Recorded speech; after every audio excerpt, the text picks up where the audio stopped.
The hearing will come to order, and without objection, the chair is authorized to declare recess at any time. Good morning and welcome to today's hearing. We are here today to grapple with a very tough challenge facing the scientific community. Sexual harassment and gender hostility in the sciences is not new.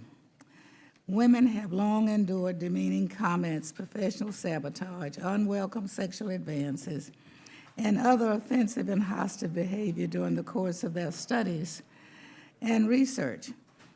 Many have had to abandon their careers altogether. This is a moral issue, one that demands action to ensure women have equal access to their career of choice. It is also an issue of our economic and national security. The public investment in research needs to draw on all of the nation's talent to return the best possible science for the benefit of society. To reach this goal, we must do more to ensure that all researchers have access to a safe work environment. It does no good to invest in programs to encourage more young girls to pursue STEM studies if they end up in a research environment that drives them away. The historical tolerance of sexual harassment in the sciences is deeply rooted in institutional culture. The incentive structure within academia encourages a lack of transparency and accountability. It does less harm to an institution's reputation to allow a bad actor to quietly resign and often move on to another institution than to do a full investigation that may result in a potentially embarrassing public finding. Successful researchers also bring in large grants for the institution. The loss of these researchers and the funding that comes with them would be a big blow to some institutions. The incentive to keep quiet is also strong for the victims. It is far easier for a student or an early career researcher to keep quiet about her experience than to face the very real prospect of retaliation from her harasser and the harasser's colleagues. In science, students' career prospects rely entirely on research advisor.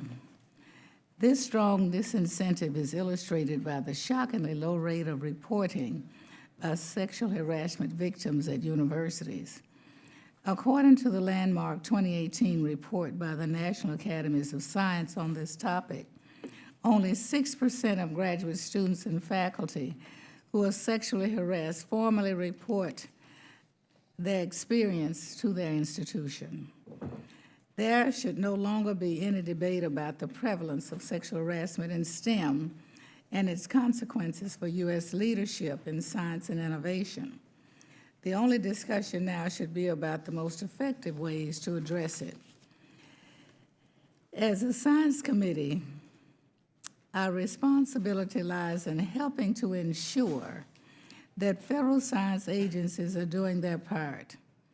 I commend the National Science Foundation for starting this conversation among agencies and taking the first bold step with their new reporting requirement. I also commend the leadership of the scientific societies and the universities who have been trailblazers and taken concrete action in sending a clear message of zero tolerance.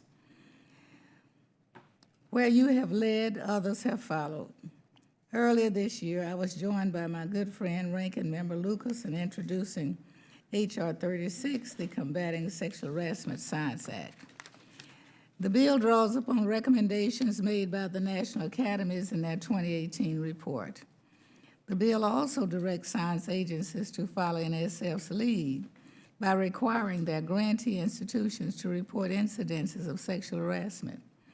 Finally, the bill directs the academies to conduct a follow-on study and to include a section on sexual harassment in its guide on responsible conduct research. I look forward to hearing from our distinguished panelists on what more is needed to make progress on this issue, as well as any potential improvements to H.R. 36 that should be considered as we move forward. Before I recognize Mr. Lucas for his opening statement, I'd like to present for the record a statement from the American Society of Microbiology in support of H.R. 36. And without objection, I place the statement in the record. The chair now recognizes Mr. Lucas for statement. Thank you, Chairwoman Johnson, for holding today's hearing, and thank you to all of our distinguished panel participants for being here. This hearing continues our committee's important bipartisan work to combat a culture of sexual harassment in science. Sexual harassment and gender discrimination are unacceptable in any situation, period. It's wrong, it's illegal, and it's imperative that we end it. Sadly, combating sexual harassment and discrimination of women is an ongoing challenge in workplaces and classrooms everywhere. But the science community faces some unique challenges when it comes to these issues, both in terms of how we address harassment and in terms of the broader consequences of this problem. Individuals affected by sexual harassment and discrimination can suffer long-term harm to their education and careers, as well as to their mental and physical well-being. While we can't lose sight of the individual cost, we must also think about the cost to our society and the economy as a whole. Engaging more women in STEM studies and careers is essential to America's competitiveness. Women make up half the workforce, but account for less than 25% of America's STEM workforce.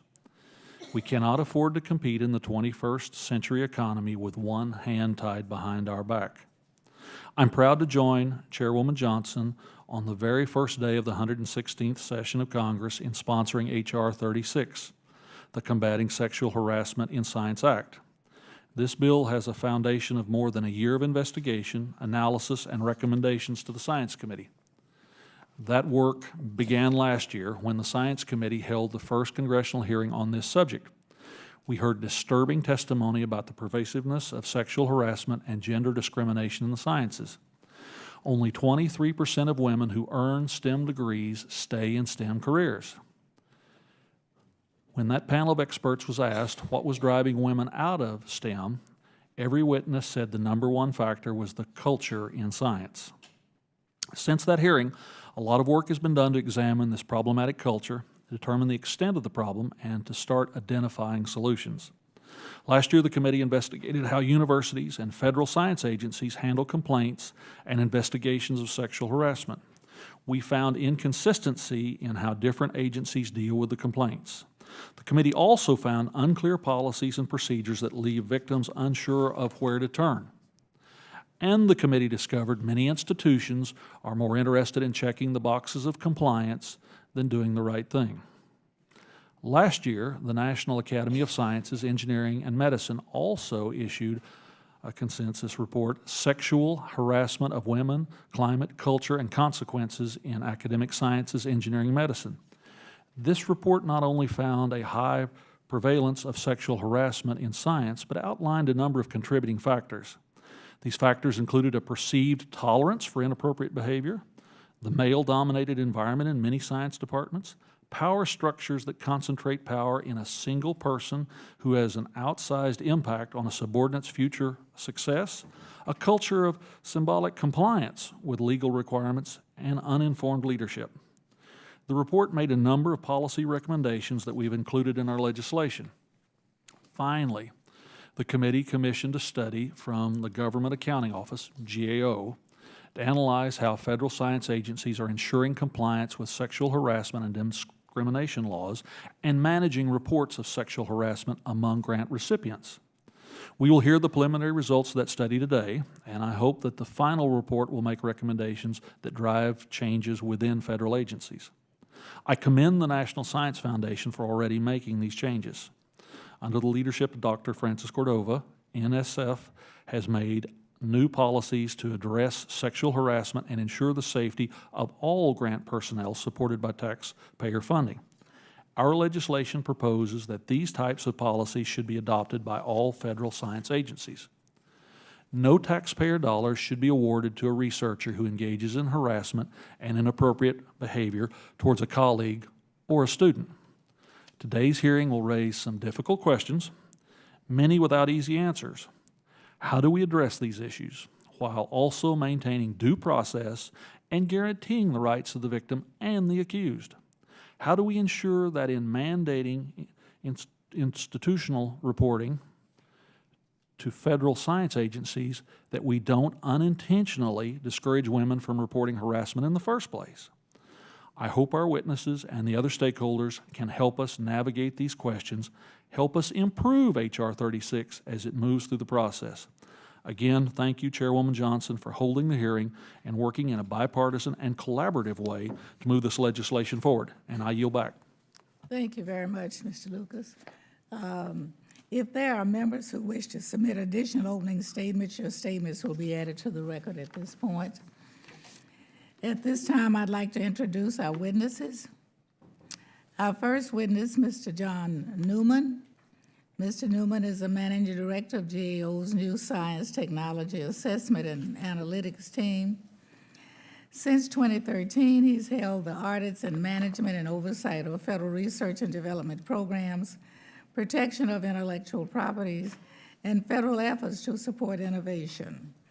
Mr. Neumann received his BA in political science from the State University of New York at Stony Brook and holds an MBA from the American University as well as a JD from Georgetown University. Our next witness, Dr. Paula Johnson. Dr. Johnson is president of Wellesley College and recently co-chaired the National Academy's report, Sexual Harassment of Women, Climate, Culture, and Consequences in Academic Sciences, Engineering, and Medicine. Previously, Dr. Johnson was the Grace A. Young Family Professor of Medicine and Women's Health at Harvard Medical School and Professor of Epidemiology at the Harvard T.H. Chan School of Public Health.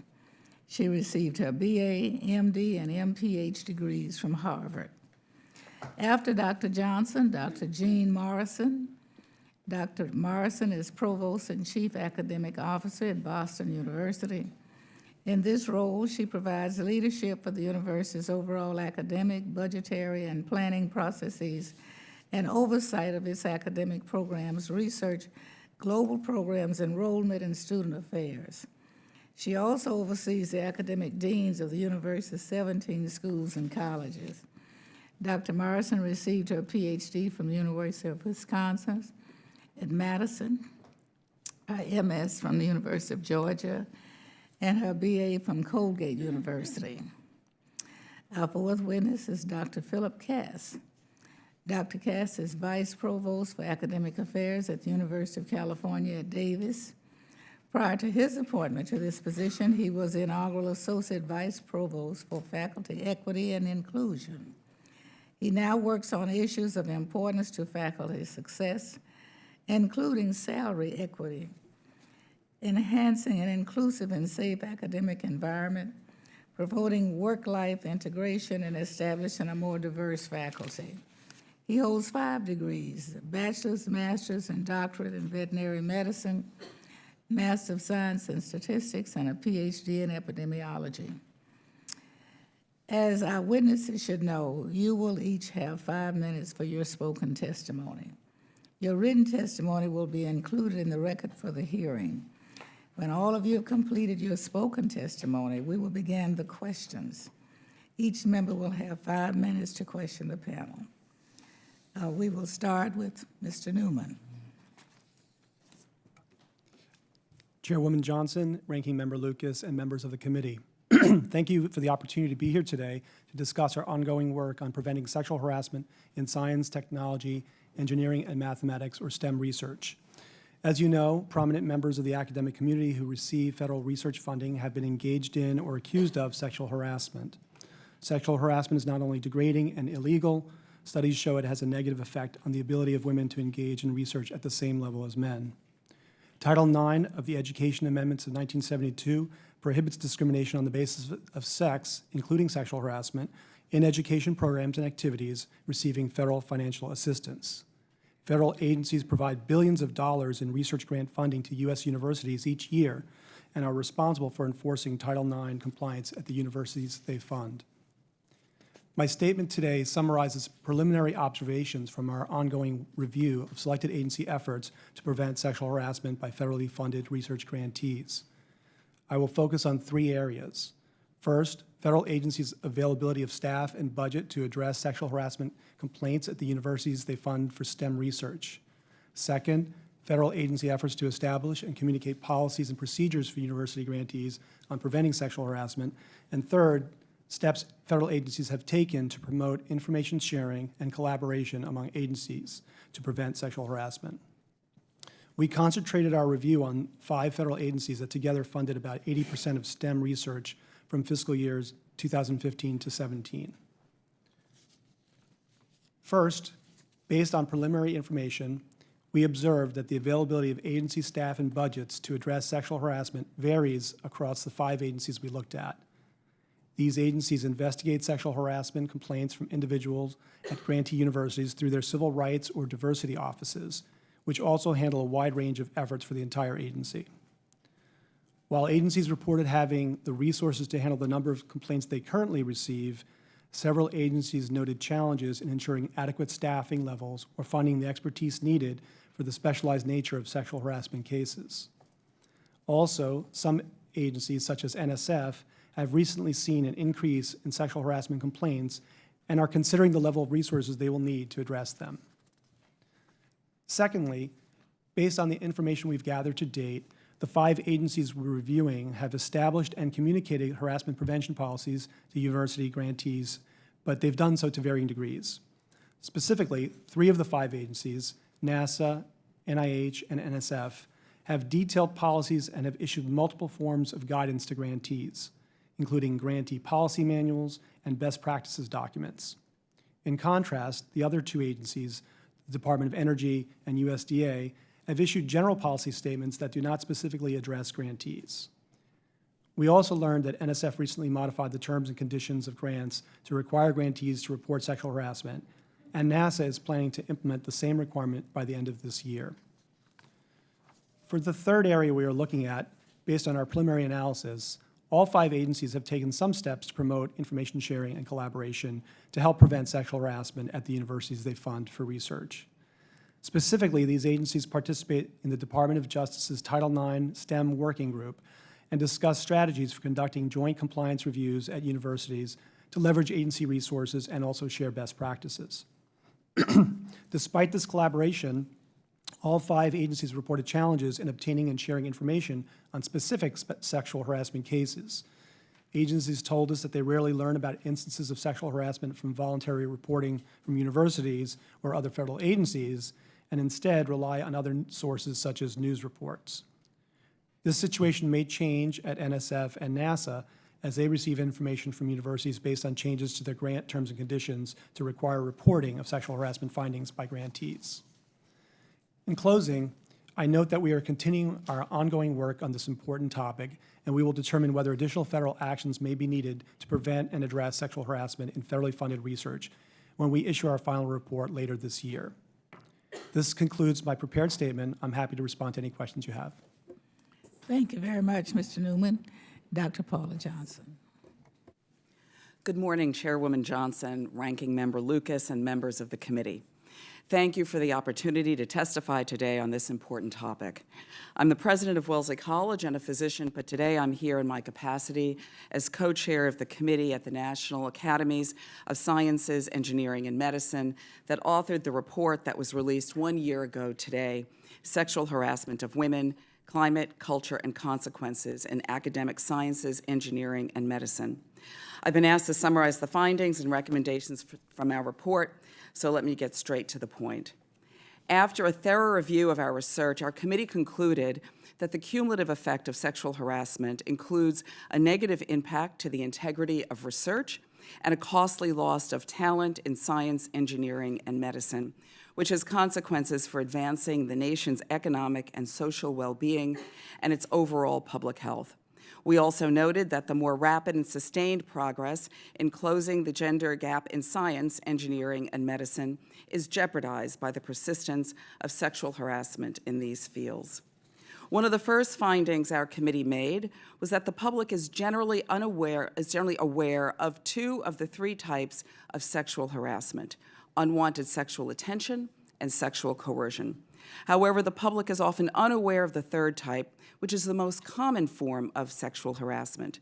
This type is known as gender harassment and refers to the verbal and nonverbal behaviors that convey hostility, objectification, exclusion, or second-class status about members of one gender. While we might like to think that gender harassment is less damaging than other types of sexual harassment, the research actually shows that severe or frequent gender harassment can have the same professional and psychological consequences as a single instance of sexual coercion, and it is why our committee recommends that institutional leaders pay increased attention to and enact policies that cover gender harassment.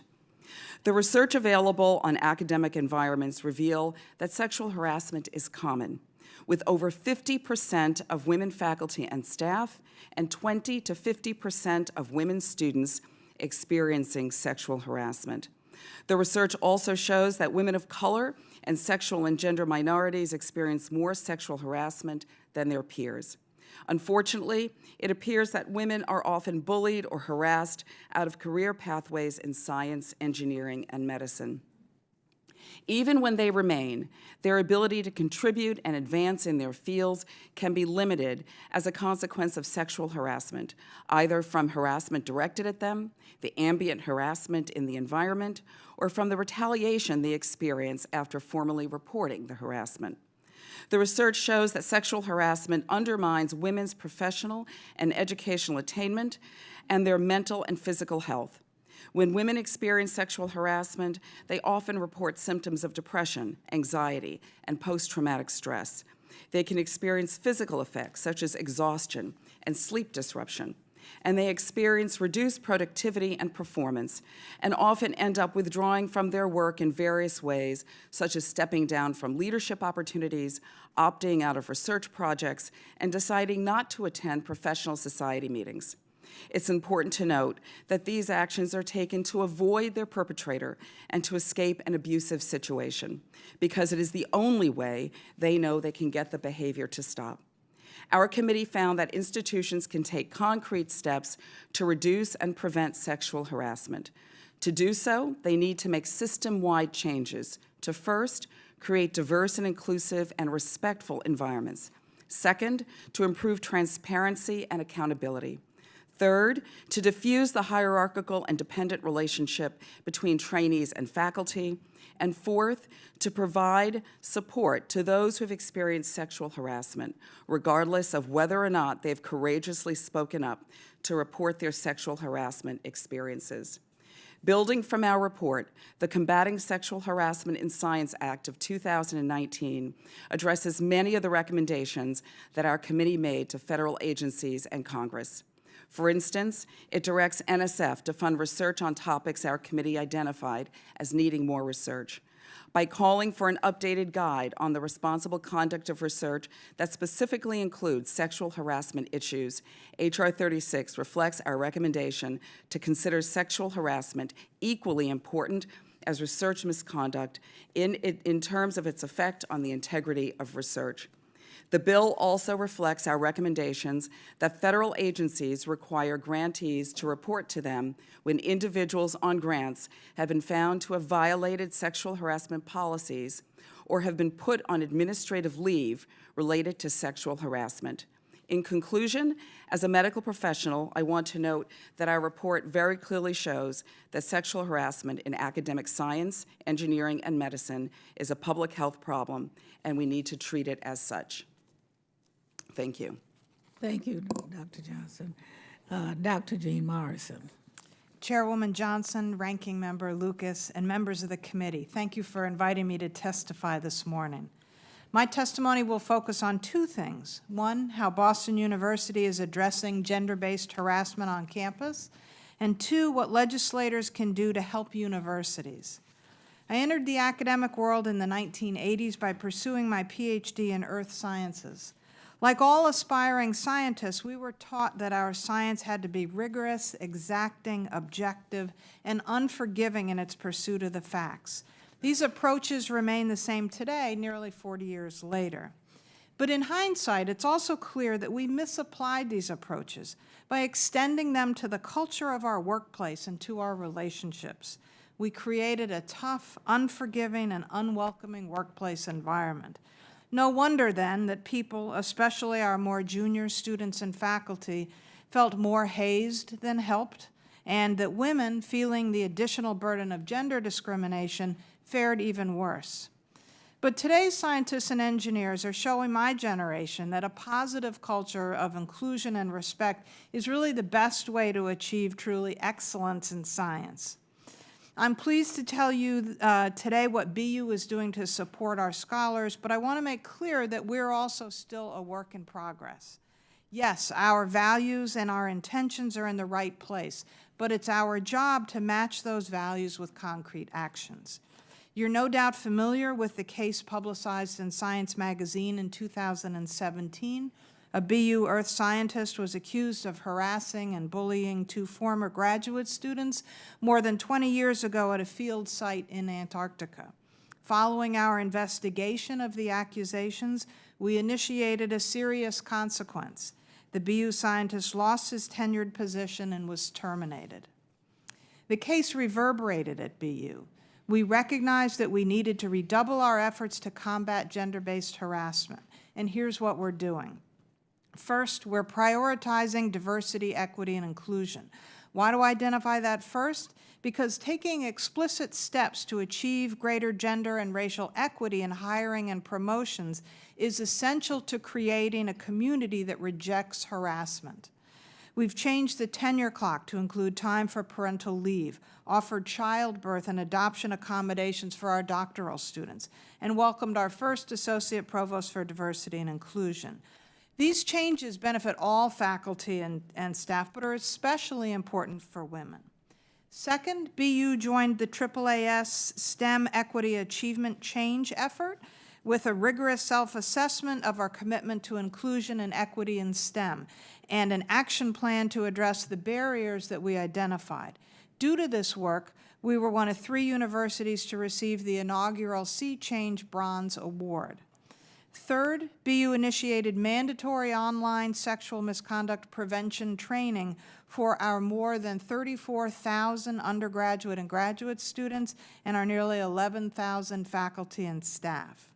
Fourth, I created a working group on gender-based harassment prevention to deliver recommendations to me on how BU can provide an environment that is free of harassment.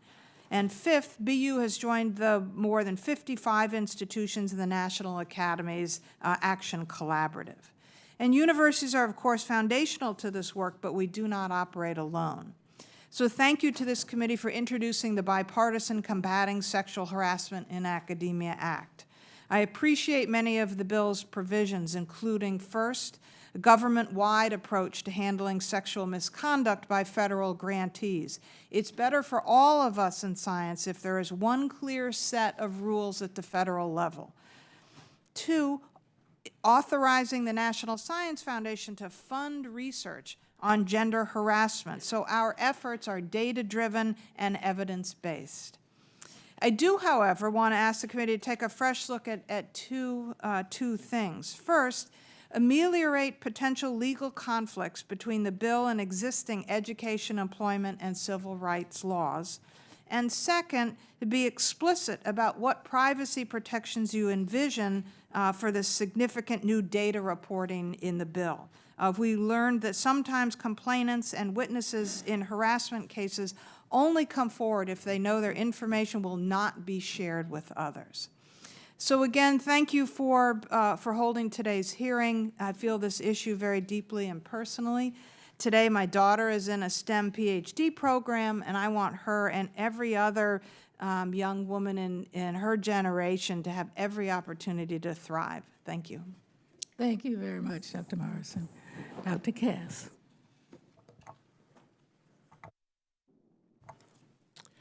Chairwoman Johnson, Ranking Member Lucas, and members of the committee.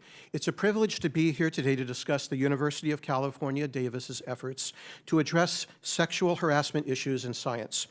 The University of California is committed to creating and maintaining a community where all individuals can work and learn together in a safe and secure environment, free of harassment and discrimination.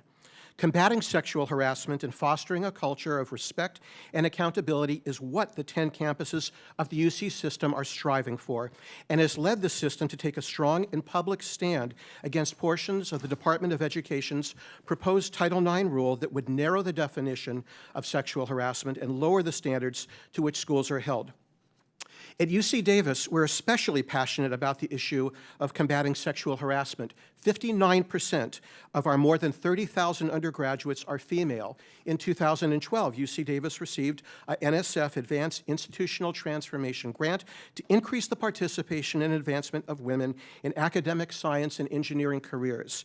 And in 2016, Forbes listed UC Davis as the #1 college for women in STEM.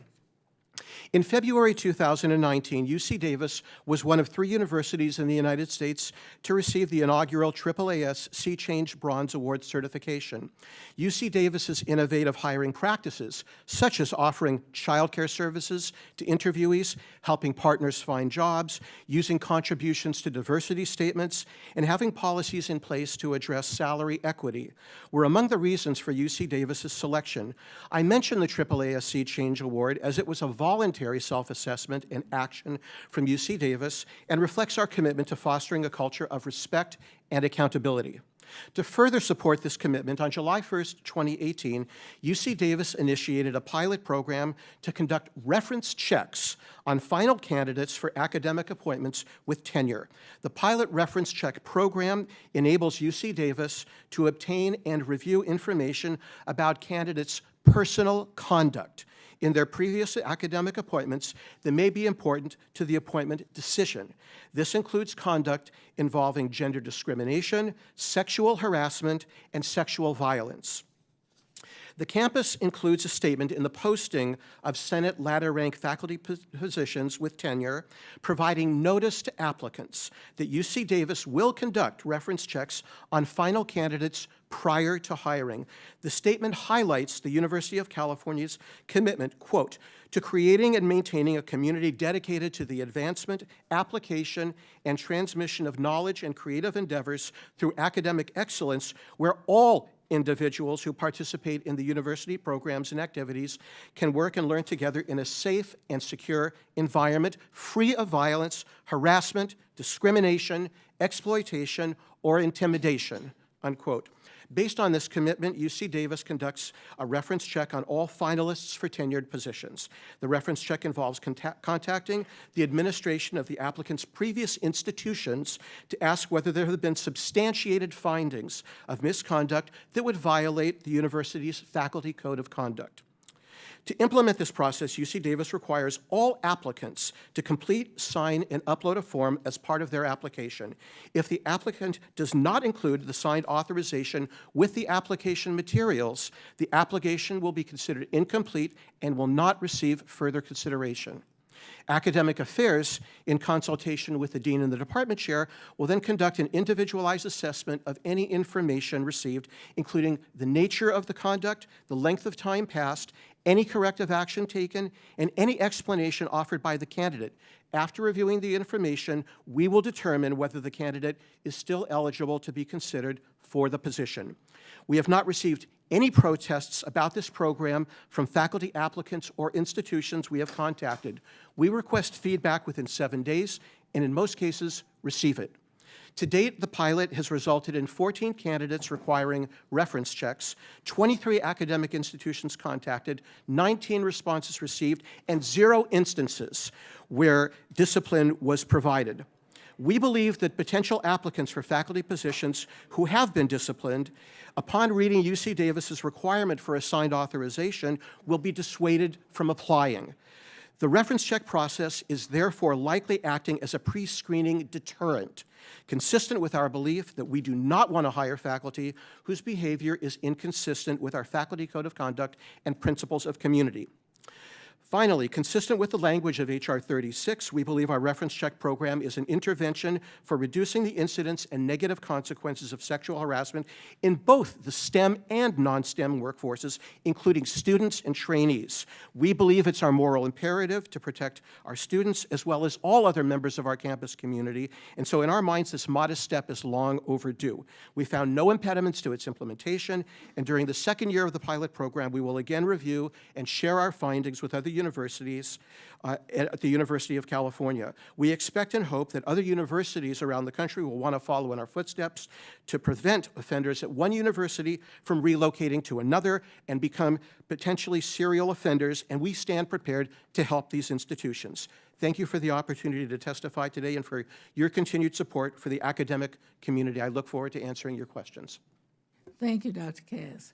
At this point, we will begin our first rounds of questions, and the chair recognizes herself for the first round.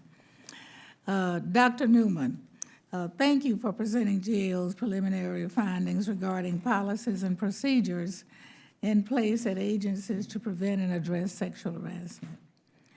One finding that concerns me is that few agencies in your analysis are undertaking efforts to evaluate the effectiveness of their policies. Is GAO considering making any recommendations regarding agency efforts to assess the effectiveness of their policies? Yes, as I noted in my statement, none of the agencies have currently taken any steps to evaluate the effectiveness of their policies. And as we noted, there's a variety of policies. The agencies are using a variety of policies to communicate their sexual harassment efforts. And so we believe that there's likely an area that the agencies could improve on there. And so we're looking at making some recommendations to improve that part of the work. Okay, thank you. Dr. Johnson, the National Academy's report found that women of color are at an increased risk of sexual harassment relative to their white peers. Can you discuss the unique challenges faced by women of color who experience sexual harassment in academia, and perhaps what more we can do to support? Thank you, Chairwoman Johnson.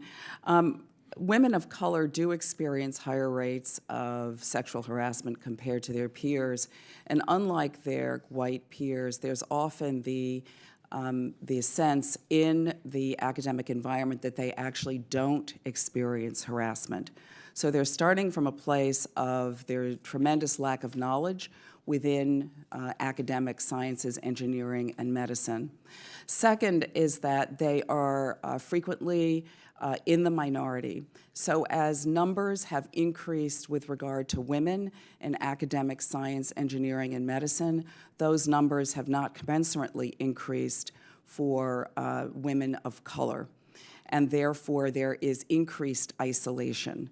So there is a sense that, without a doubt, creating an environment of inclusion, diversity, and one of equity requires increasing the numbers, but also increasing what is an inclusive environment and paying very close attention to that. And then lastly, it is very important that we focus on supporting the targets of sexual harassment, making sure that they understand and protecting them from retaliation, and figuring out and developing strategies for them to report in ways that give them more agency. And there are a number, ombudspeople, there are online methods of reporting that also allow them privacy until they are ready to come forward. And lastly, to make sure that all women, but particularly those who are in minority, understand that reporting is an act of courage. Thank you very much. Dr. Kass and Dr. Morrison, in February 2019, both of your institutions were selected to receive the Bronze Award certification as part of the New American Association for the Advancement of Science, AAAS, Sea Change initiatives. First, congratulations to both of you for that achievement, but then the question, can you talk about why your institution chose to pursue the Sea Change Award and what steps your institution took to earn the recognition? And what were your biggest challenges? Would you like to go first? Sure.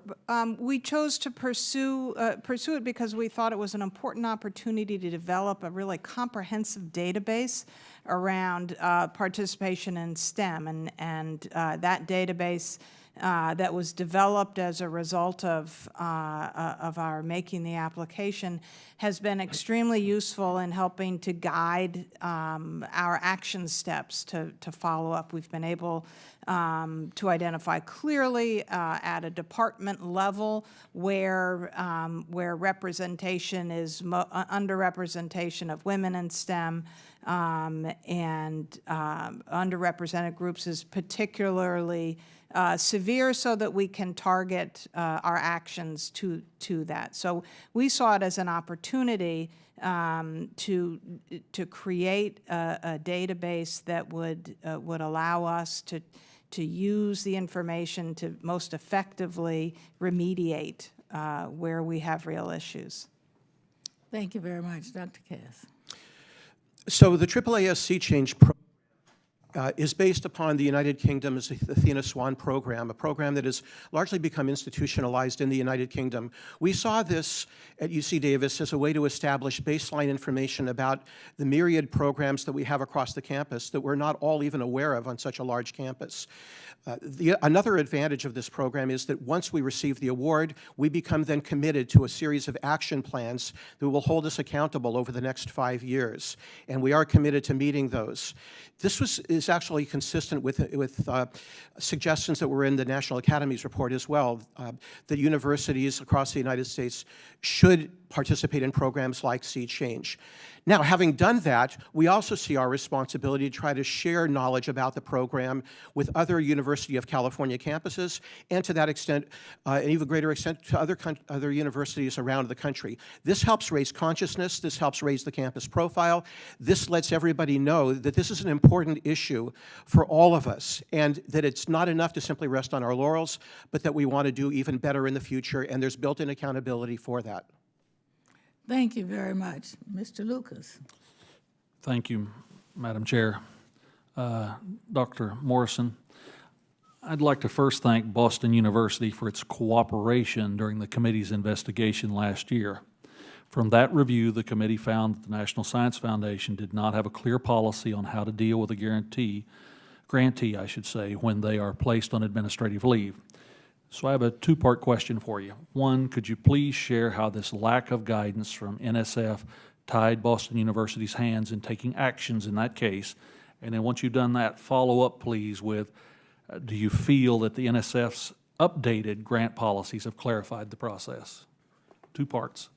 Sure. To the first part, during the investigation, when we were trying to determine what the appropriate steps were, there were a series of queries from BU to NSF, and we were, we asked what are our responsibilities here, and we were told don't worry about it right now, and so it created a sense of uncertainty about what our obligations were. But I would note that we did reach out and try to understand what the appropriate steps were. What I think was most valuable about it is it really revealed that neither we nor NSF knew what the right steps were to take, because there's a lot on the line in a situation like this. While we want to ensure that we are holding individuals who have engaged in gender-based harassment or sexual harassment accountable, we also feel very strongly about the importance of due process. And so in trying to balance those two, the absence of those guidelines just made it very much harder. And what was the second question? The second part was, do you feel that the NSF's updated grant policies have helped clarify the situation? Yes, it's better. It's better than it was. I think there are still important questions around the precise language about when we need to notify federal agencies. I think that's going to take more discussion.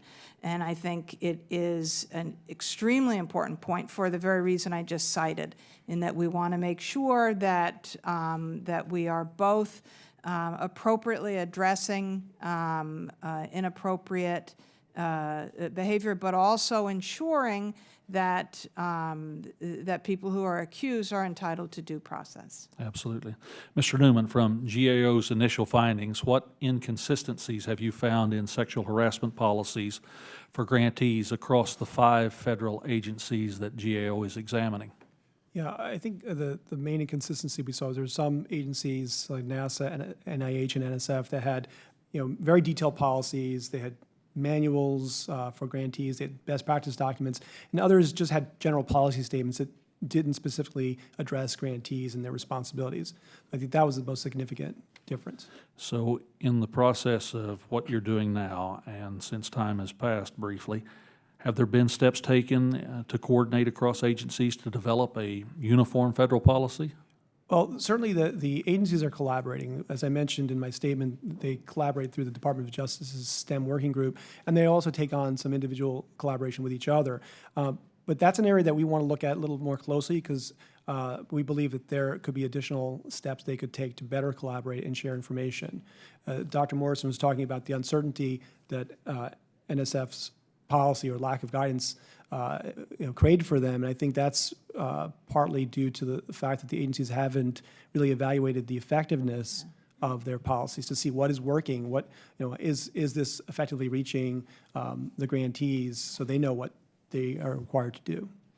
And in the time I have left, I turn to my 3 doctors. Would you like to see a uniform policy for grantees, and what would it mean to your institutions? Yes, that's an open-ended question, but the floor is yours. Dr. Johnson? The answer would be yes. I think that having uniform policies and procedures across the federal funding agencies would be extremely beneficial, and beneficial to our institutions and also beneficial to our grantees. I agree, absolutely. It's essential in order to facilitate our ability to be effective in working through these always complicated situations. And we concur. Having a uniform policy across all federal agencies would reduce potential errors. In addition, many faculty investigators receive funding from multiple sources, and so we would ostensibly otherwise be faced with the possibility of trying to apply different standards to the same individual, so we would welcome a uniform policy. A very valid point. With that, I yield back, Madam Chair. Thank you very much, Ms. Bonamici. Thank you, Chairwoman Johnson and Ranking Member Lucas, for the hearing, also for your bipartisan legislation, which I am proud to support, and to our distinguished panel. Thank you. A few years ago, I heard from a talented fisheries biologist whose career was basically put on hold. She was conducting research on a NOAA vessel.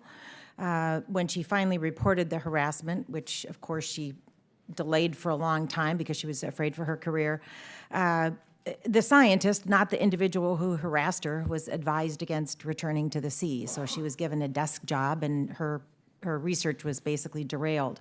And like with so many other cases of harassment in the sciences, the investigation was slow. I finally contacted then NOAA Administrator Dr. Catherine Sullivan, who began the process of really making some tangible changes. They've updated their policies, and I notice NOAA is not one of the agencies in your report, Mr. Neumann.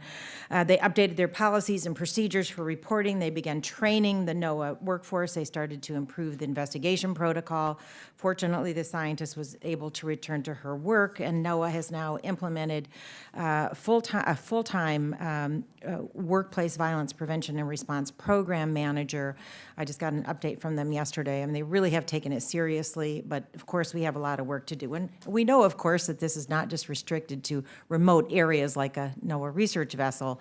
According to the comprehensive report, more than 58% of individuals in academia experience sexual harassment or gender harassment, and it could be more than that because I don't necessarily have confidence that everyone is reporting.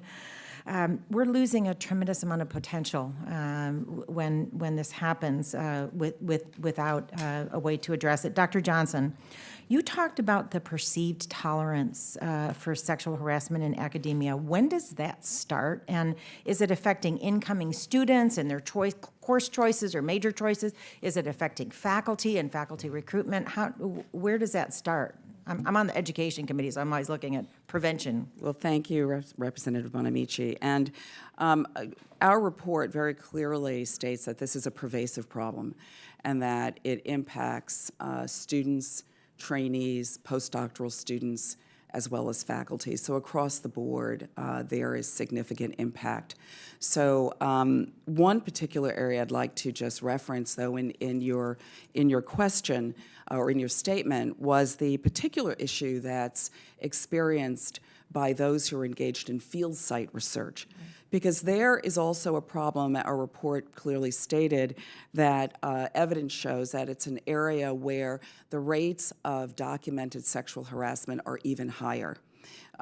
According to the SAFE study, which was run by one of our committee members, Catherine Clancy, the estimates are about 64% of those in field sites are experiencing sexual harassment, with the greatest numbers being amongst female trainees. It is on those sites, both men and women experience harassment. It's experienced somewhat differently, but it is a pervasive problem.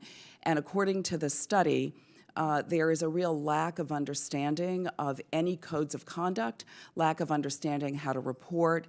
And so it's a particular area, in addition to all of the others that we've discussed, where there really needs to be attention. Thank you, and I'm going to try to get another couple questions in real quickly. In addition to Dr. Johnson, in addition to Chairman Johnson and Ranking Member Lucas's bill, the report says that treat the legal obligations for addressing sexual harassment under Title IX and Title VII as a floor, not a ceiling. What else do you recommend Congress do?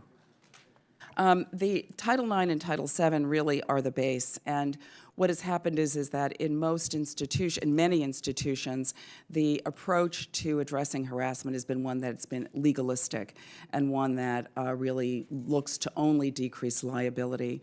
It's important that we really attack and focus on the culture and the climate in order to prevent harassment.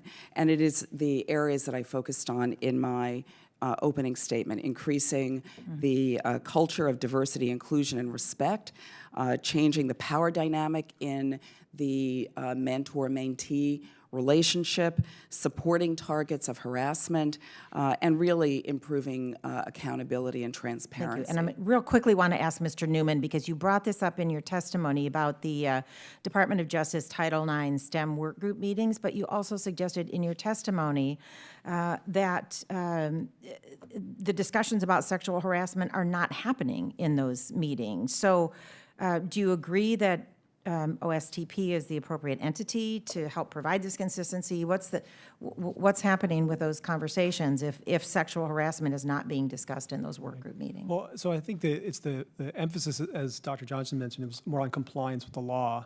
That's where the focus of that working group is and how they can jointly conduct compliance reviews. So it's all very valuable, but doesn't really get at the broader issues that have been raised by the National Academy's report. So that's something we definitely want to look at, our agency's policies effective in addressing the larger issue. Thank you. I'm over time. I yield back. Thank you, Madam Chair. Thank you very much, Mr. Weber. Thank you, ma'am. I want to follow up on what Congressman Bonamici said, Dr. Johnson, if I may. She asked you the question, where does sexual harassment start? But I want to ask you a different question. Where does it end? And here's what I mean by that. You talked about in the field there seems to be a lack of understanding of codes of conduct, which I find astounding because you would think that should have been made obviously apparent in the institutions. And then you said there was a misunderstanding or a lack of understanding on how to report.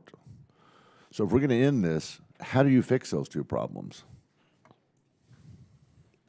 Our report gives a number of recommendations, and one particular one is If we look at what training should at least include, from the knowledge we have now, understanding that there's more research to be done in terms of what are the most effective strategies, it's very clear that training that is targeted towards particular groups and not just a vanilla training across all is indicated. So specific training for students, for postgraduate students, for faculty and staff. The experience is different across those different groups and requires different types of training.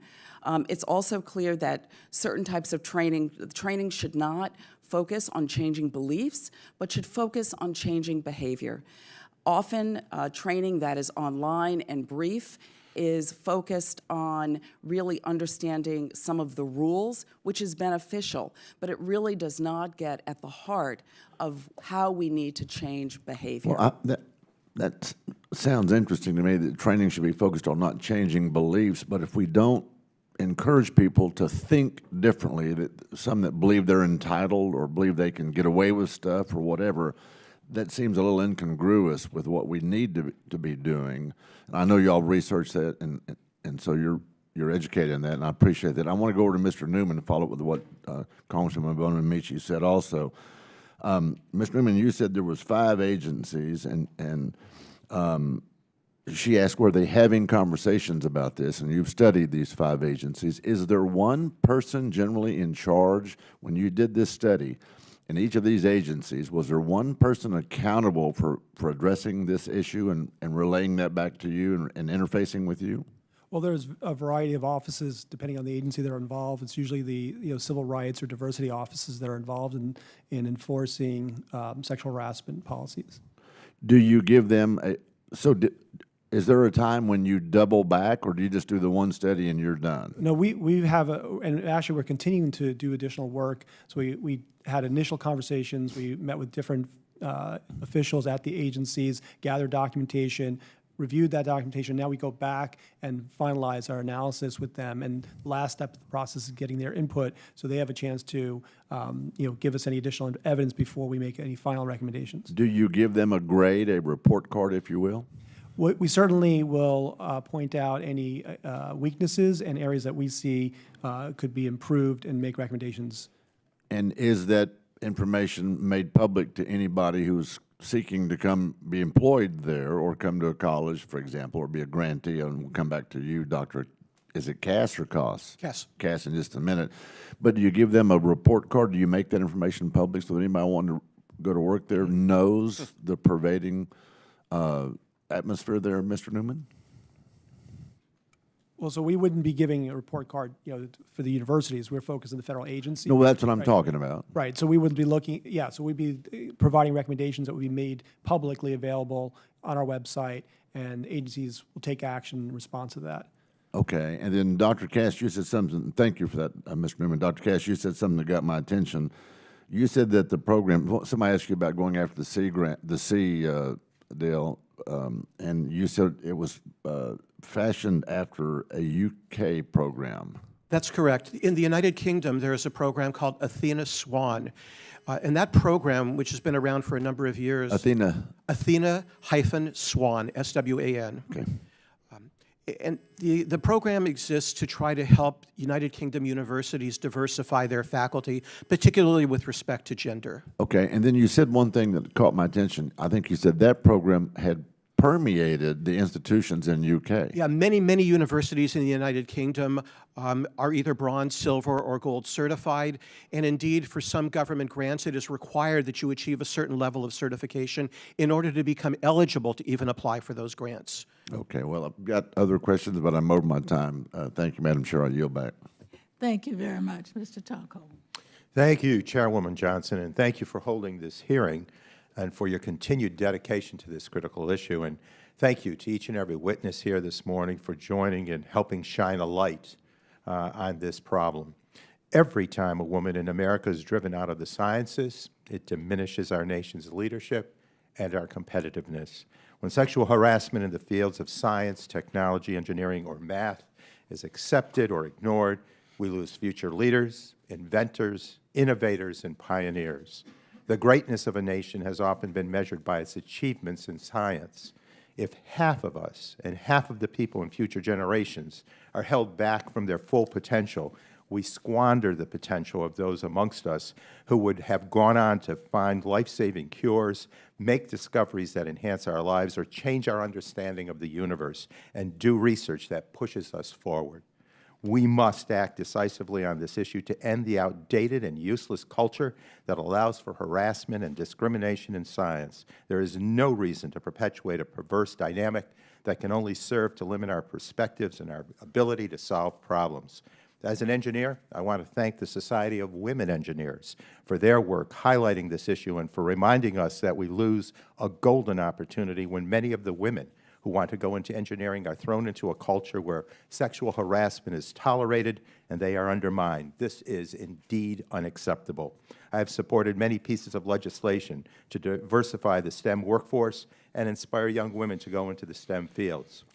However, if the STEM fields are not a welcome place for women and this culture of sexual harassment is allowed to continue, we will lose these very same young women whom we have worked so hard to inspire to go into STEM.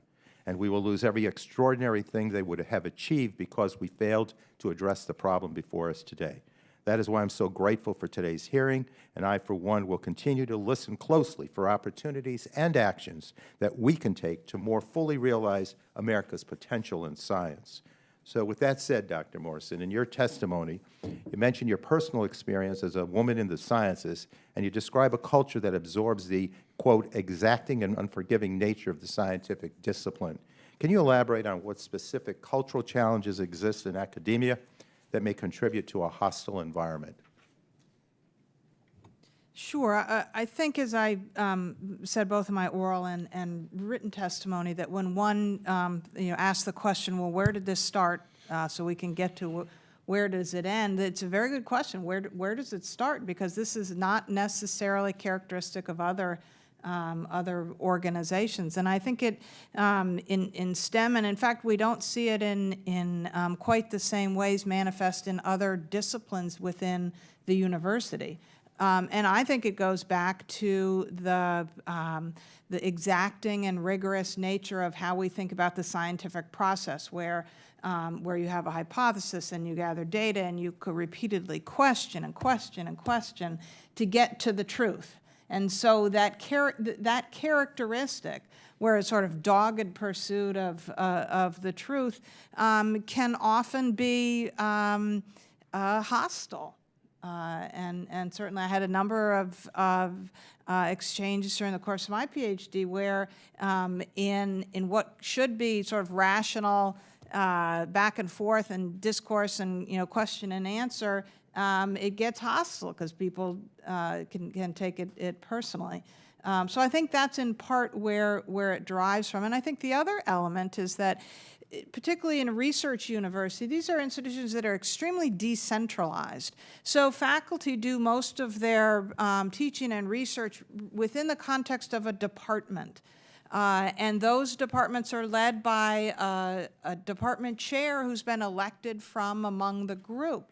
And so they are, in some ways, isolated from broader structures. And so they have a tremendous amount of autonomy.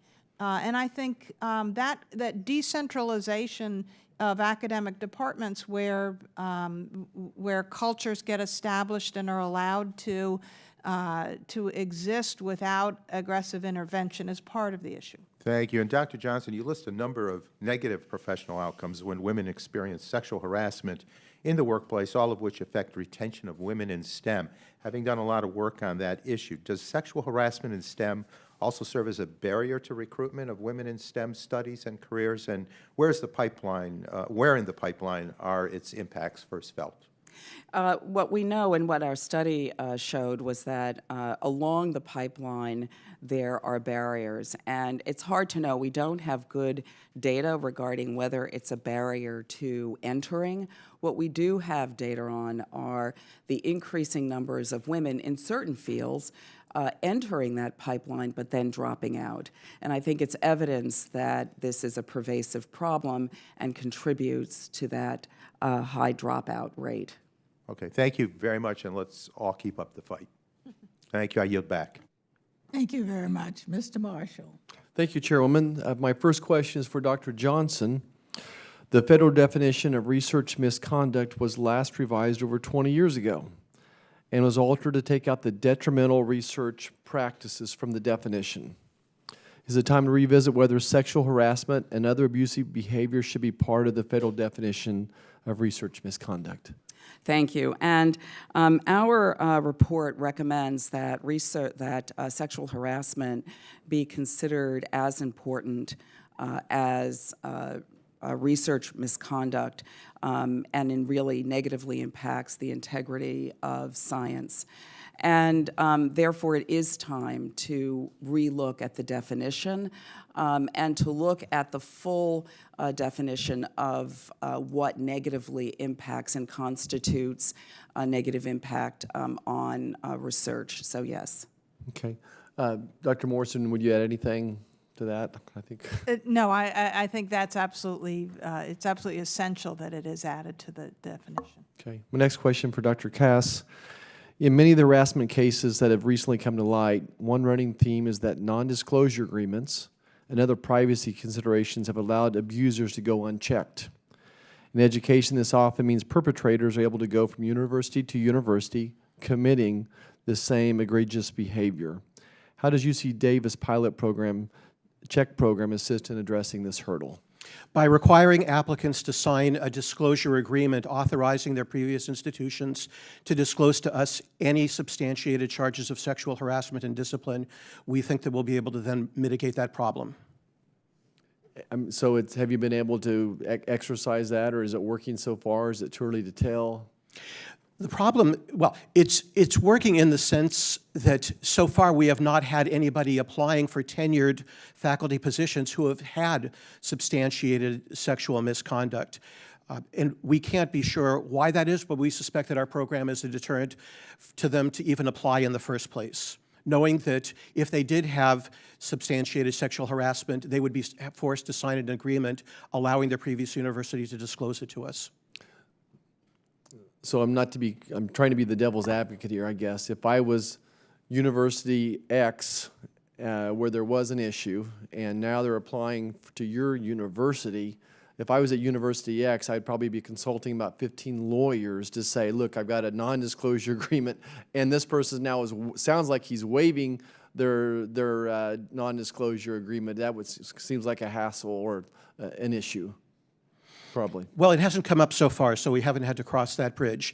I suppose we would reach out to the university then to understand why they were not being responsive to us. Is it that they simply don't have the time, or whether or not they are declining to respond to us for unknown reasons, which would raise a red flag? Does anybody else have any comments how we overcome the hurdle? Yeah, Dr. Johnson, please. One thing that we had recommended in our report as a potential congressional action is that we really do away with confidentiality statements, because this is at the heart of the problem. If there are confidentiality statements that are signed, then it really it creates many barriers, as you've stated. So if we can do away with those statements, we go much farther in having much more of an open book around what institutions can or can't say.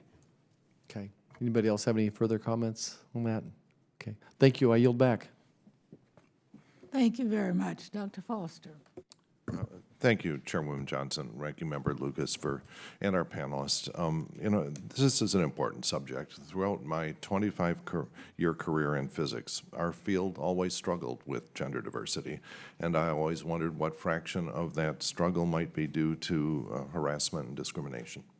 It's a very difficult question to answer. As Dr. Morrison mentioned, you know, in science, you know, everyone talks over everyone else, you know, and, you know, it's the way it is, and that culture, you know, lands particularly hard, perhaps, on women who choose not to be as aggressive. And my first question, Mr. Neumann, it relates to Table 3 on page 8 of your written testimony. The statistics on this are small, but it seems like there are significant differences in the rates of reported sexual harassment complaints received by different agencies. And I was wondering if you can say something, does this just reflect difference in the number of grantee institutions, a difference in the number of potential targets, the number of different reporting criteria, or what other factors? Well, I think part of the issue is that the complaints don't always reach the agencies. A lot of them are addressed at the university level, or they go to the Department of Education. So they go through a different process. The ones that are reaching the agencies are going to be limited based on the nature of the oversight. But NSF, as we noted, had more complaints, and that was because of a change in an agreement they had with the Department of Education, which previously handled their complaints for them, and now NSF is handling those directly. So that number went up recently. Yeah. Now, are you optimistic that you'll be able to come up with standardized reporting criteria? So we'll actually be able to look across all the different agencies and see if there is potentially a cultural problem in one of the other agencies. Right. We definitely continue to look at the information sharing. It's an area that we believe that there's likely to be improvements that we'll recommend, because the agencies themselves have noted that they would like to be able to share more information. They haven't really identified any legitimate barriers yet that we could see to that information sharing, so we want to continue to pursue that in the rest of our analysis. Are there appropriate workshops that are attended by the relevant people who could standardize the policy, so at least we could have some idea, you know, to have a level look at the different agencies? Each agency is taking different steps. You know, that some are creating working groups, others are working with each other, you know, on a bilateral basis to kind of coordinate on different policies. So there's definitely a lot of workshops, and we'll include some of that information in our final report. And thank you. And I guess it's a question for the whole panel. Is the line drawn, both for harassment and discrimination in academia, the same as the lines that are drawn in business? You know, for example, in big law firms, you know, there are very, very explicit discussion, you know, rules and training that the associates at the law firms have to take. You know, when two lawyers at a firm develop a relationship, there are very explicit rules on, they have to report it, they have to, deconflict any legal problems and so on, and as well as laws about harassment and so on, or rules about harassment. I'm not aware that there are such explicit rules about reporting it when someone leaves a law firm because of some trouble. It may or may not, they may or may not leave quietly. I was wondering, are the rules in academia comparable, more lax, or more stringent than those in general business? I would say that the culture is very different. If you compare a law firm with a university where tenured and tenure-track faculty members have a shared governance role in the institution, that structural difference, I think, has led to differences in how the two institutions, a law firm and a university, address these things. I think we're working toward having the kinds of policies and procedures that corporations and businesses have, but it is complicated by the role and the fundamental structure of a university, where faculty are deeply engaged in the process. I think we're strive toward that, but I think there are real differences. Dr. Johnson? There are other differences. For example, the very close and dependent mentor-mentee relationship, in which the mentee or advisee at different levels is fully dependent on the mentor or the senior faculty member for funding, for mentorship, and that frequently goes unchecked. And so in the report, we really recommend that this is an opportunity where academia is quite different, and it's an opportunity for us to really think about diversifying that model, widening that mentorship circle, changing the models of funding, so that in addition to all of the other recommendations, we're also changing some of the fundamental structures that we think are very important in leading to harassment. Thank you. And I guess I'm out of time here and yield back. Thank you very much. Mr. Gonzalez. Thank you, Madam Chair, for holding this important hearing, and thank you to our panel today for your testimony and your tireless work to shed a light on this important issue. So a little bit of my background. Prior to this job, ran a technology company small startup run by two incredible female entrepreneurs. One, our CTO was from MIT, and we used to talk a lot about this issue specifically. And I know we've made progress, but it's still unbelievably frustrating. And just I can't thank you enough for all your work. And I'm glad we're here today. And I want to first direct my first question to Dr. Johnson. In your written testimony, you recommended academic institutions diffuse the hierarchical and dependent relationship between trainees and faculty. You were just talking about that. Could you speak as specifically as you can on how we could actually do that? How can we incentivize that as Congress? Because it's such a unique and kind of odd structural arrangement that hurts us here. Yeah. So in our report, just very specifically, you know, again, the widening of that mentorship circle and really thinking about widening the how funds are granted. What can be done through Congress and through our funding agencies is to set certain expectations for how grant receiving institutions must create these opportunities for changing the paradigm. Great. And this is another opportunity, obviously, for research. Okay. But I'm trying to figure out how we decouple, because there's this notion that you're almost beholden to your superior no matter what in the academic world. So how do you kind of get around that, or how do we decouple those? So what we recommend is that in the report is that you will always have a relationship with a senior faculty member or a mentor, but that should not be singular. That there's an opportunity here to broaden that mentorship circle to create very, very intentionally a different model of mentorship so that a trainee is not alone in that singular relationship. And second, the funding piece is also quite important. Right. And what we recommend is that we consider potentially pooling funds and having funds come centrally to the trainee as opposed to being directly handed over or that direct one-on-one dependency. Great. And then another one of your recommendations has to do with better protecting claimants from retaliation. Yeah. Could you maybe go into that a little bit as well? You know, specifically, how can we do that? Yeah. So a lot of what HR 36 is recommending in terms of really creating. Helping to create not only a different culture, but also helping to do the research that allows us to better evaluate some of the interventions we recommend, I think is important. The second thing is to really give the target of sexual harassment more agency in the process. And what I mean by this is really thinking about other ways that the target can have control over reporting. We know that there's underreporting. How do we make reporting safe? How do we create greater opportunity for reporting that is confidential?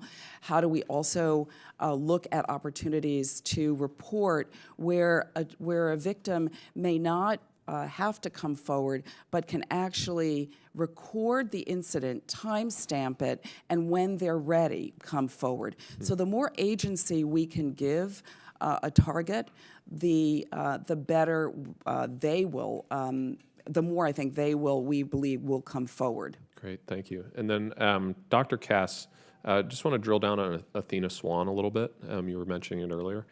Can you tell me about how that program's working today and what the interplay is between kind of the government versus the institutions themselves? Well, from what I can see from across the Atlantic, it seems to be working fairly well. Universities across the United Kingdom want to become certified through Athena Swan. It is now spread to Australia as well. So it seems to have become part of the United Kingdom's fabric. And as I said, there are now some grants that universities would otherwise not be eligible to apply for were they not showing some measure of success in creating a more diverse and equitable environment for female faculty. Fantastic. Thank you again for your time and your important work, and I yield back. Thank you very much. Ms. Fletcher. Thank you, Chairwoman Johnson. Thank you for holding this hearing, and Ranking Member Lucas, and thank you to all of our witnesses who are here testifying. This is a really important topic, and folks here have heard me say before that I'm the aunt of a niece who wants to grow up to be an engineer, and I want to make sure that that path is clear on the way as well as in arriving. And we've had the privilege on this committee of hearing from many accomplished, incredible women, including those on our panel today, who are in the sciences, and it's critical that we create environments where we can do that. So my questions are really geared around how do we, in Congress, help combat some of these challenges. And I think that as a lawyer, one of the things that stuck out to me, Dr. Morrison, was your testimony that H.R. 36 is a good step, but that we need to look at the conflicts and kind of ameliorate some conflicts between the existing laws and the requirements under H.R. 36. And I wonder if you could just expand on that a little bit for us, of the things that you see that are potentially in tension that we might address now. I think there are a variety of things. We want to make sure that the guidance from the federal government in all the different areas is consistent and clear, so that as we go then to communicate to our decentralized organization, that we can talk with one voice about particular things, and that one of the critical issues is around HR. We've talked about the policies that are standard as part of HR contracts, and while we don't have necessarily confidentiality agreements, it is the nominal expectation that personnel matters are held in confidence. And I think to move away from that basic expectation of confidentiality is an important one. Okay. And does anyone else on the panel have additional suggestions on potential conflicts or issues that we should address now in this bill? Thank you, Representative Fletcher. Just a couple of additions. I already talked about the confidentiality agreements. I think there are a couple of others that we recommended in the report. Really banning mandatory arbitration clauses could be another. Allowing lawsuits to be filed against alleged harassers directly instead of or in addition to academic employers. So I think these are another couple that might be helpful. Thanks, that's helpful. Anyone else? Okay, well, then I also want to follow up, Dr. Johnson, on your testimony, and Mr. Gonzalez's questions touched on it as well, but I'm really interested in your conversation about really rethinking the funding system and how we do that. And so I don't know if you have in mind or if working group has come up with sort of alternative funding models, but it seems like there's an opportunity to really rethink at a big level how our federal funding is administered and what we could do or what we could require to come up with really alternative models. So I'd love your thoughts on that. So our report did not go into detail that was beyond the scope. We did make the recommendation, and I do think that H.R. 36, in its focus on funding research in this area, there's the opportunity to really take this up as we could test models and then determine which ones are the best. Terrific. Does anyone else have any thoughts on the funding models to share? Otherwise, just more broadly, I guess, do you all have any other recommendations for us about how we as lawmakers can tackle the problem of sexual harassment in the sciences outside of this particular piece of legislation, or suggestions for us? Mr. Neumann, have you seen anything in the scope of your report that you think outside of what we're talking about? So there's a couple areas that we're looking at that I think the bill would address, like, kind of the policy, looking at the policies and then information sharing. We're going to continue to look at agencies' efforts to do compliance reviews and then the investigation process. So there may be other things coming out of that, but nothing that I see that would be, that isn't, envisioned in some of the bill right now.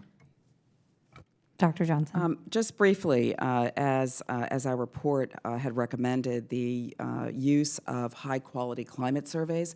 This is in the bill, but I do want to state we have not discussed it yet today, that this is very important in terms of really having high-quality tested climate surveys and sharing of that information, making it public so we can all truly get better at understanding what are the best methods. Thank you very much. I yield back my time. Thank you very much, Mr. Baird. Thank you, Madam Chairwoman and Ranking Member Lucas, and all the witnesses appreciate you being here today. You know, the national academies have outlined several of the factors that contribute to sexual harassment in academia. These include a culture of symbiotic compliance with Title IX and Title VII, where the institutions are great at checking the legal boxes, but maybe not able to reduce and eliminate sexual harassment. So my question to all of you is, how can we in the federal government, as well as you in academia, ensure that with the spirit, not just the letter of the law, is being adhered to? Start with you, Mr. Neumann. So I think one area that the agencies can look at is when they do compliance reviews at universities. They can those are can be comprehensive and look at like best practices as well as deficiencies. But I think even more importantly, going back and looking at the policies they have in place really getting at the issue. So I think that that requires an evaluation of the effectiveness of the policies. So if agencies were to do that, they may identify those things that are more useful in combating the sexual harassment issue at universities. I think that again, looking at the policies at the grant-receiving institutions, it is what our report recommended, particularly around the transparency and accountability of policies, ensuring that there are very transparent policies, not only regarding reporting, but also regarding what are the consequences for varying levels of sexual harassment if one is found in violation of policy. I think the greater the transparency, the greater the trust in the organization, and that is what the evidence supports. To build on those things, I would add that leadership, both at institutions where we continue to emphasize the importance of this and how we select deans and leaders within the university to ensure that women and people of color are more represented than they are now is critical, and that you asked sort of more broadly than HR 36, that the leadership and guidance out of the federal government more broadly, including the Department of Education, would speak to the importance of supporting universities in working on this critical issue. And I would just point out that there are other organizations that are also working on this, and it would be great for people in the government to work with those organizations. I'll give as an example of that the AAU's Advisory Board on Sexual Harassment and Gender Discrimination, which is comprised of leaders of all levels at the university who encounter issues related to sexual harassment firsthand. They have this advisory board in order to come up with new ideas for research, ideas for prevention, and we'll be meeting on a regular basis to come up with what we hope will become best practices. Thank you. My last question, because we only got about a minute and so, and I'm glad you brought up the issue about gender, because as we previously noted, women hold only 24% of the STEM jobs. This creates an inherent imbalance of power in this field. So my question to you folks is, would you care to comment on if and how a change in the gender balance in STEM fields, specifically one in which more women were employed in STEM careers, could contribute to decreased harassment? Well, our report clearly states that that the data point to the male-dominated fields those that are most male-dominated experience greater rates of sexual harassment. So as Dr. Morrison indicated, really diversifying not only the pipeline, but really diversifying the leadership is critically important to decreasing rates of sexual harassment. I think I'm out of time, so I yield back my time, Madam Chair. Very much. Mr. Caston. Thank you to the chair. Thank you to all the witnesses. There's really a larger group that I'd like to thank. It strikes me that the stuff we're talking about today is not particularly new. It's been out there for a long time. We just kind of accepted it as part of the background, not necessarily willingly, but we did accept it. And what's new in the moment is that we are talking about this ubiquitousness of sexual harassment in a whole lot of workplaces, academia and STEM not included, and as the old saying goes, admitting you have a problem is the first step. We're not done yet, but we're at least started on our road to recovery. And we wouldn't be there but for all the tremendously brave women in male-dominated fields who stood up in this Me Too movement and said we got to stand up, and they're really the ones that we owe the most thanks to today. It's a sort of a silver lining of a lot of the negative news in our moment right now. Our job now is to, number one, to believe them, and number two, to make sure that we're establishing policies that demonstrate our commitment to ensuring a workplace where everyone can feel comfortable, valued in their roles as professionals. In going through and reading the background, my first job was out of college was doing cancer research, then spent a couple of years doing basic research on biofuels development. And to the best of my knowledge, those were all very tolerant workplaces, but it's not lost on me that most of my colleagues were overworked, over-caffeinated young single men. And the bravery that's required for women to enter that environment is certainly something I appreciate. And I was struck reading Dr. Johnson's testimony coming in that maybe my experience wasn't typical. I think he said that over 50% of women in academic environments and somewhere between 20 and 50% of students in higher education experience sexual harassment at the hands of their colleagues, mentors, faculty members. Maybe our experience was typical and I didn't know about it. But what I'm struck by in the moment is how do we catalyze that fix? Because even with the best of intentions, I'm sympathetic to the bravery that's required for the first woman to enter a lab that's dominated by men, or the first two to come in. And so, Dr. Johnson, what steps would you recommend? I don't want to say to break the cycle, but how do we sort of create the activation energy to catalyze that, to make it easier for the next generation that comes through and not make this such an act of bravery every time? Yeah. So I do, as we look at the Academy's report and we look at what's happened in the past year since the publication of the report, I think we've seen an activation. And we've seen actions by NSF that we've talked about. We've seen actions by NIH, and they're further looking at their policies on extramural research. We've seen the various societies, professional societies, enact codes of conduct and taken even greater steps. We've seen the national academies themselves make changes in their develop new codes of conduct and also take a number of steps. And we've seen the national academies develop an action collaborative that has brought together over 50 universities and colleges to come together to address this issue, to share what are, I won't say best practices, to share practices and do work together so that we can combat this issue. So what I would say is that I think that there has been an activation. This has been a complex problem. We have not seen any decrease in the rates of sexual harassment over time. And HR 36 is very important in this.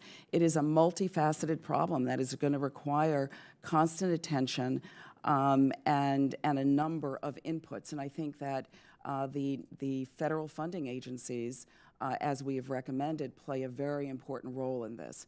So it's going to be really continuing the work, but I do believe that, what we see is an activation over the past year. Yeah, go ahead, Dr. Morrison.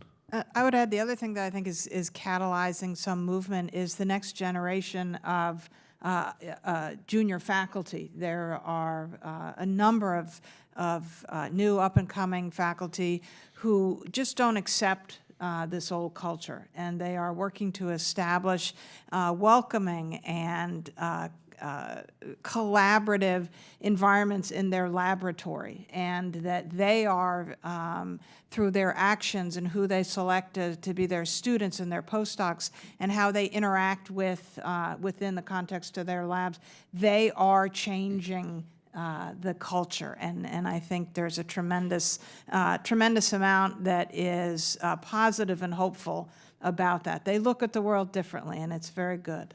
Well, thank you. I see I'm out of time, but to date my musical preferences, the kids are all right. Thank you, and I yield back. Thank you very much. Mr. Chris. Thank you, Madam Chair and Ranking Member Lucas. I was curious, three of you are at academic institutions presently. Is it common that such institutions have confidentiality statements for incoming employees to sign? At Boston University, it is presumed part of a personnel agreement. It is not an explicit element of a contractual relationship, but we presume that our contractual relations with faculty and staff are confidential. But do they all have to sign a confidentiality agreement?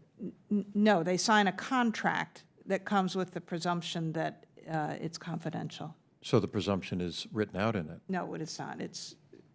How is it presumed? Through practice, that we would not disclose the details of a personnel interaction or a personnel matter.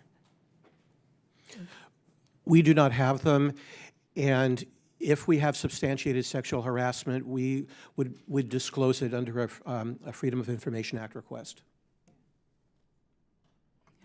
We do not have confidentiality agreements at Wellesley. So why are we discussing them? I mean, I know you were asked a question about it, so that's the short answer, but if your institutions don't have them and only one of them presumes them, is it an issue or not? What we have through our data that we've looked at, it's one thing for an institution to have them. It's another thing when episodes of harassment occur and a perpetrator is found in violation, to have a very specific confidentiality agreement signed having to do with the finding. So as I'm talking about confidentiality and outline confidentiality agreements as they pertain to sexual harassment. Which I think is great. Transparency should be the order of the day. What does it say? That the best disinfectant is light. So I guess what I'm curious about is why would there even be a presumption at, say, Boston University of a confidentiality within a contract for a new employee? What is it that is trying to be protected or not disclosed? Well, that is my understanding is that's generally standard practice. Yeah, why? Should it be? Given the topic we're talking should it about? be is an important question, and I think our conversations go to the question of should it be, and I think all of the everything we've learned from the difficult situations we have faced suggests that it should not be. However, that has to be balanced against, an individual's right to privacy in their contractual dealings with their employer. So I think there are elements that need to be balanced in sorting through it. Of course, but we're talking about sexual harassment here today, right? Is there any kind of right to try to protect from disclosure of sexual harassment at an institution? Yeah, no, I don't think there's a right to protect, to keep sexual harassment silent. No, I don't agree with that. Great, that's good. So I guess the presumption in your contractual situation, you would expect it would be something that would be not presumed in the near future? Yeah, this is, as we examine our policies and practices, this is a issue that's at the top of the list. Great. Thank you very much. Thank you, Madam Chair. Thank you very much. Ms. Stevens. Thank you, Madam Chair, and thank you to our witnesses for today's very important hearing. Dr. Morrison, just to kind of pick up on the line of questioning that we were just having, you in your hearing, you mentioned the importance of inclusion policies as part of broader cultural change, and I think that's what we're all here talking about. Is we're talking about a culture, that can't necessarily always be pinpointed on one individual or one group. Certainly, our institutions set a tone for our culture, they set a tone for a way of life, and they have a really important role to play. And we commend our universities, we commend the leadership that they take in terms of listening and engaging to students, to faculty, to addressing the tough topics. We have a rich history in this country of change coming from universities, change coming towards some of our tougher social topics. So what other concrete policy changes have been made to consider this, greater diversity and equity charge? I'm thinking about paid family leave, increasing the wage, things that sometimes are often the barriers to entry that, you might be working on that we haven't yet discussed here today. Yeah, there are a variety of things, and I agree with you. It is a whole-scale cultural change. Universities are some of the oldest institutions globally, and so that they're very deeply grounded in the history and a culture that is dominated by white men, and so there are a lot of changes that are necessary as women and people of color enter the academy, and so we've been working on a number of policies around. One of the more recent ones is that we have mandated vacation time for our doctoral students, which seems an odd thing, but the way graduate students are funded on grants, it's not clear that they are necessarily entitled to vacation. So that's an example where we thought it was important to call out that the students who work extremely hard, and the expectation is that they're working long hours, but that vacation is a normal part of what is to be expected. And we've instituted a number of policies around family and childbirth leave and an array of different policies. Thank you. And I'd also just like to remark how significant it is that today's hearing is being chaired by our incredible chairwoman, Eddie Bernice Johnson. It's truly a marker in history that we're having this discussion here in 2019 in the 116th Congress, commenting a very tough topic. Obviously, I'm a proud co-sponsor of the HR 36 combating sexual harassment in science that's being led by our chairwoman, and we thank you for your insights and this important work. I yield back the remainder of my time. Thank you very much. Ms. Weston. Thank you, Madam Chair, and thank you to the witnesses for coming today to testify before us. Mr. Neumann, one of the key findings from the 2018 National Academy's report on sexual harassment was that agencies and universities have to move beyond a culture of just bare compliance with Title IX in order to effectively address sexual harassment. Have any of the agencies or universities contacted you about that, about what they might be able to do, or sought your guidance and advice about things that they could do? Mm-hmm. Yeah, even just in the course of our review, we've been seeing agencies taking additional actions towards some of the recommendations in the National Academy's report.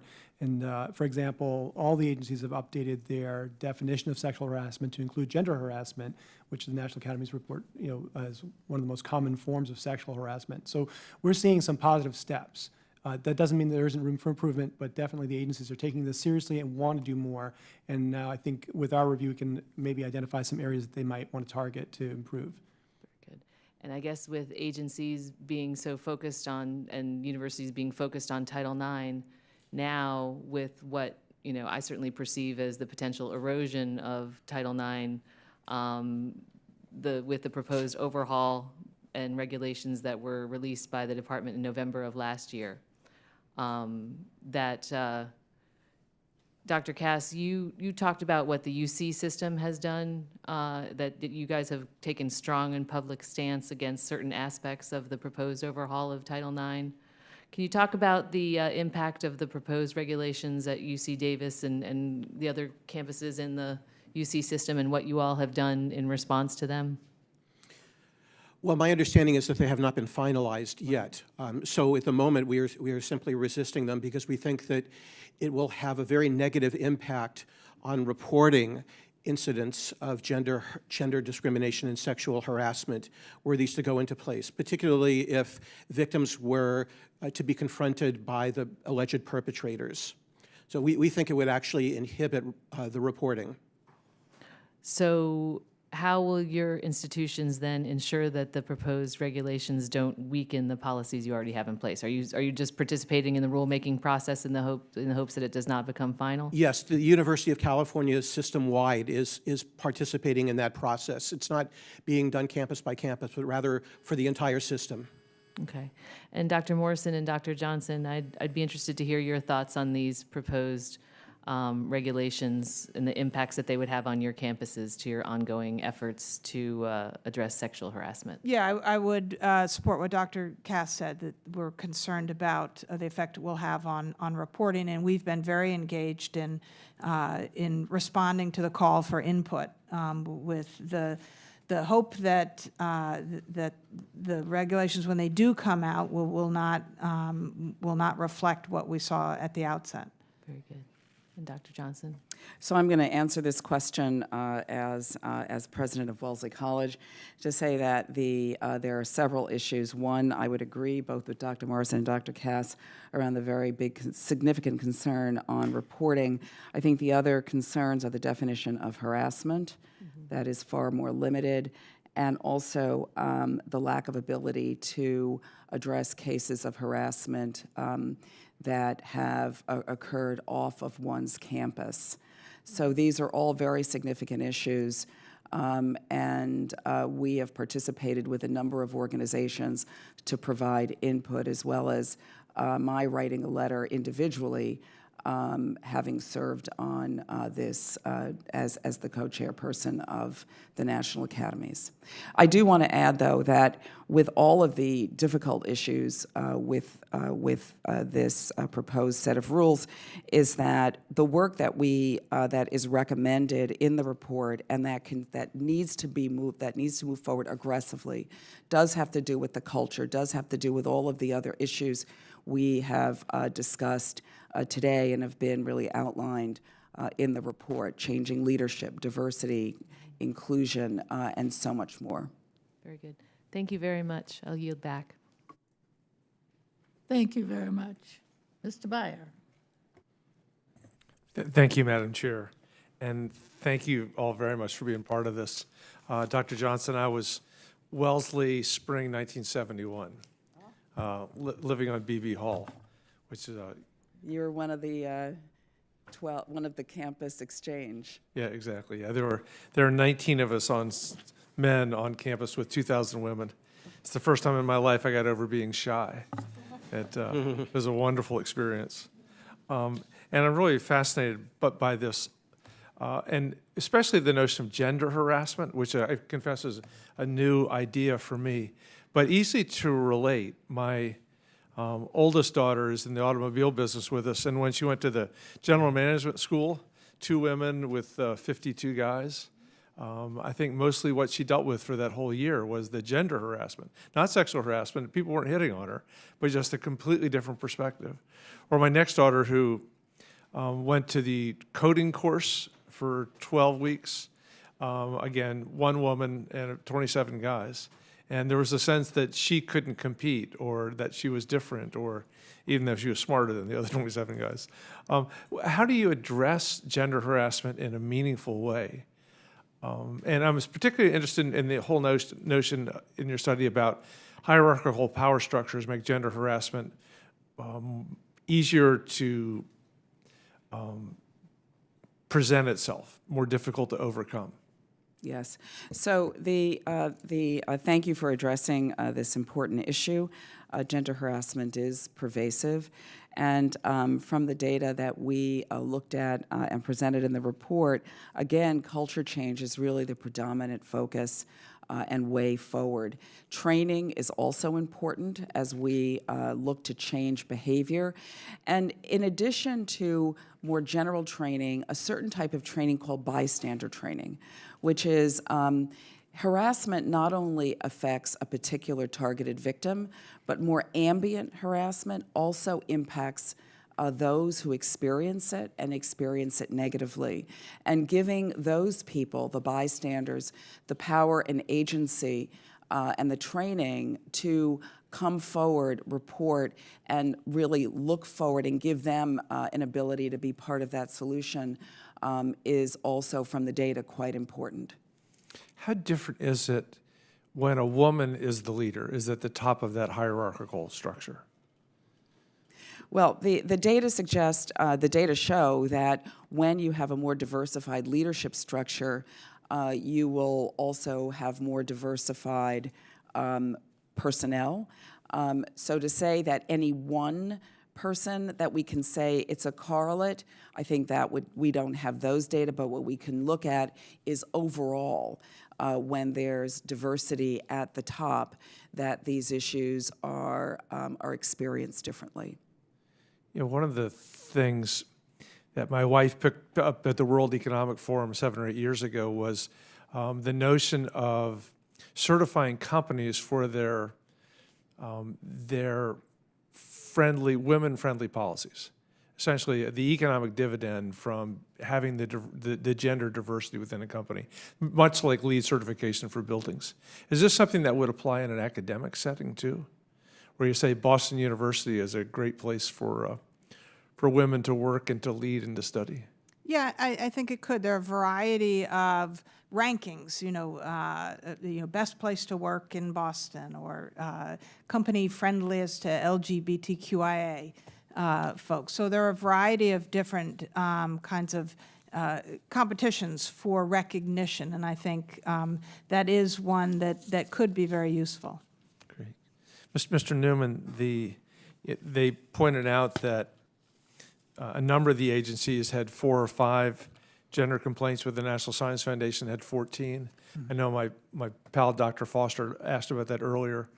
Do you see anything systemic within the National Science Foundation that would make you more likely to experience gender or sexual discrimination? No, I think the numbers are overall relatively small and are more reflective of a change in the way the investigation complaints were handled. Prior to 2017, the Department of Education handled it on behalf of the National Science Foundation. Now the NSF is handling it themselves, so the numbers have recently increased. Those are all, I think, in the last year or so because of that change. But no, there's nothing, and we'll continue to look at the number of investigations as well as a little more information behind those investigations to find out, what the numbers mean. Great. I know one of the big things that you all pointed out was how important it was to bring public attention to this. So I really want to thank our chairman for having this hearing to do exactly that. So. Thank you very much. I think that ends our list of witnesses. Questioners. Let me express my appreciation to this outstanding panel, and thank you for being here today. The record will remain open for 2 weeks for additional statements from the members or any additional questions the committee may ask of the witnesses. The witness is now excused, and the Committee is adjourned.